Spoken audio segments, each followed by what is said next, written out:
এখন আয়োজিত কলকাতার রথযাত্রা 53তম বর্ষে পদার্পণ করল। রিপোর্টার সমরেশ রায়, কলকাতা।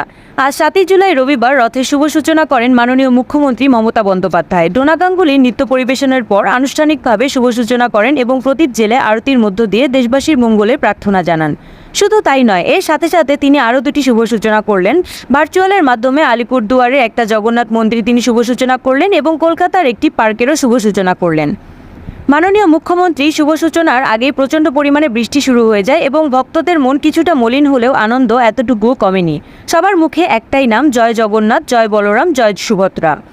দেশ দেশান্তর থেকে অগণিত ভক্ত এসেছে, জমা হয়েছে মন্দিরের সামনে ও রথের সামনে। বাজনার তালে তালে ও গানের তালে তালে তারা নৃত্য করতে থাকেন দুহাত তুলে।